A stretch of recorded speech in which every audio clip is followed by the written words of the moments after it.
બાપુ વિક્રમ વેતાળ ના પૌરાણિક કથા સંગ્રહની ભાગ 21ની વાર્તામાં આજે આપણે વાત કરવી છે રાજા ધર્મધ્વજની વાર્તા વિશે। રાજા વિક્રમ ફરી નિયમ પ્રમાણે સ્મશાન પાસે પહોંચી આવ્યો અને વૃક્ષ પર લટકતા મડદાને નીચે ઉતારી પોતાની પીઠ પર મૂકી ચૂપચાપ ચાલવા માંડ્યું અને વેતાળે ફરીથી નવી વાર્તા સંભળાવવા રાજાની સંમતિ માંગી। રાજાએ માથું હલાવતા વેતાળને સંમતિ આપી એટલે વેતાળે વાર્તા કહેવાની શરૂ કરી। પ્રાચીન કાળમાં પુણ્યનગર નામની એક નગરી હતી અને આ નગરીમાં વલ્લભ નામનો એક રાજા રાજ કરતો હતો અને આ રાજાના મંત્રીનું નામ સત્યપ્રકાશ હતું। એક વખત એ સત્યપ્રકાશ નામનો મંત્રી પોતાની ધર્મપત્ની સાથે તીર્થયાત્રા કરવા નીકળ્યો અને તીર્થયાત્રા કરતા કરતા છેવટે એ રામેશ્વર નગરીમાં પહોંચ્યો। એ રામેશ્વર મંદિરમાં દર્શન કરીને બહાર નીકળ્યો ત્યારે સમુદ્રના કિનારે દૂર એક સોનાનું વૃક્ષ એણે જોયું અને વૃક્ષમાં અનેક કિંમતી રત્નો ઝગમગારા મારતા હતા। વચ્ચે એક સુંદરી જે અપ્સરા જેવી રૂપાળી અને સ્વરૂપવાન હતી અને એના હાથમાં વીણા હતી અને સુંદરી વીણા વગાડતી હતી। થોડી જ વારમાં એકાએક એ વૃક્ષ અદૃશ્ય થઈ ગયું। મંત્રીએ આ વાત પોતાના રાજ્યમાં આવી અને રાજાને સંભળાવી। રાજા તો ખૂબ જ નવાઈ પામી ગયો અને મંત્રીની આ વાત સાંભળી એને આવું કૌતુક આવો ચમત્કાર મારે જોવો છે એવું એણે મંત્રીને કહ્યું। થોડા દિવસ પછી સમય મળ્યો એટલે રાજા પોતાના મંત્રીને સાથે લઈ અને રામેશ્વરમાં એ જ જગ્યાએ આવ્યો।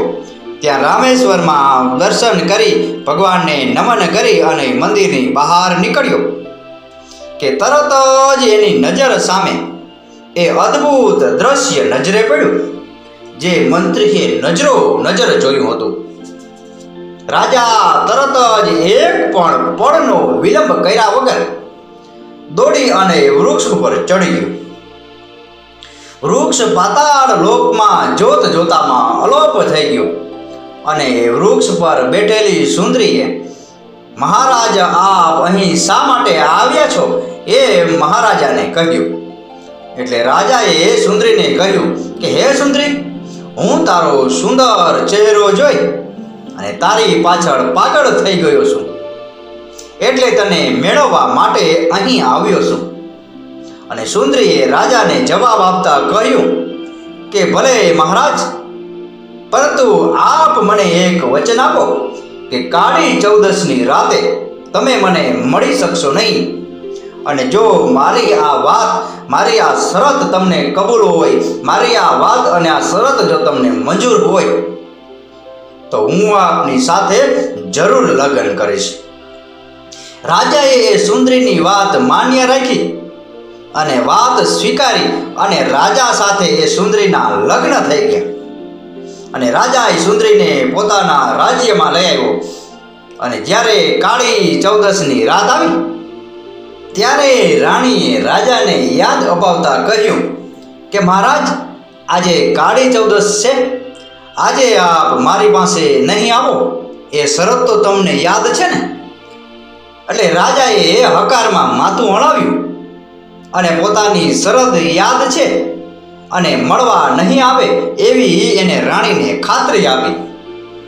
પરંતુ રાજાને આ વાત જાણી અને નવાઈ લાગી કે છેવટે કાળી ચૌદસને રાતે રાણી મને મળવાની શા માટે ના પાડે છે? આની પાછળ શું કારણ છે? આની પાછળ કયો ભેદ છે? આની પાછળ શું રહસ્ય છે? એ મારે જાણવું જ પડશે। આમ વિચાર કર્યા પછી રાજા સંતાય અને શું થાય છે એ જોવા લાગ્યો। કાળી ચૌદસની મધરાત આવી એટલે એક રાક્ષસ એ સુંદર રાણી પાસે આવ્યો અને એને આલિંગન કરવા લાગ્યો. રાજા પોતાની રાણી સાથે રાક્ષસ આવું કરે એ વાત કઈ રીતે સહન કરી શકે? એટલે તરત જ એણે જાહેર થઈ અને પોતાની તલવાર વડે રાક્ષસનું માથું ધડથી જુદું કરી નાખ્યું. અને આ ચમત્કાર જોઈ રાણીએ કહ્યું, મહારાજ, આપના આ ઉપકાર હું અનેક જન્મો સુધી નહીં ભૂલી શકું. આપે મને મારા પિતાની શ્રાપમાંથી મુક્તિ કરી છે. એક દિવસ મારા પિતાને ખૂબ ભૂખ લાગી હતી. એમને હું સમયસર ભોજન આપી શકી નહોતી. એટલે એમણે શ્રાપ આપ્યો કે દર વર્ષે કાળી ચૌદસની અંધારી રાતે એક રાક્ષસ આવી અને તારી સાથે પ્રેમ કરશે.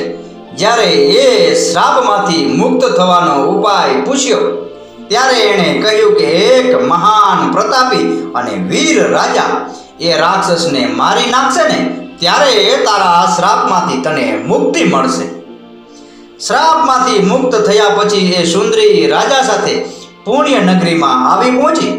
રાજાએ પોતાના મંત્રીને બધી જ ઘટના કહી સંભળાવી.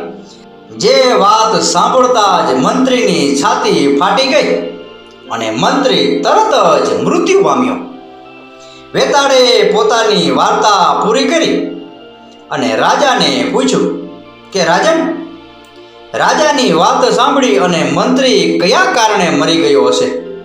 મારો જવાબ જાણવા છતાં જો તું નહીં આપે ને તો તારા મસ્તકના ટુકડે ટુકડા થઈ જશે. રાજાએ કહ્યું કે સાંભળ વેતાળ, રાજાને મંત્રી પર એટલો બધો વિશ્વાસ અને પ્રેમ હતો કે રાજા એને રાજપાટ સોંપી દે ચિંતા કર્યા વગર એ સુંદરી પાસે રહ્યો હતો.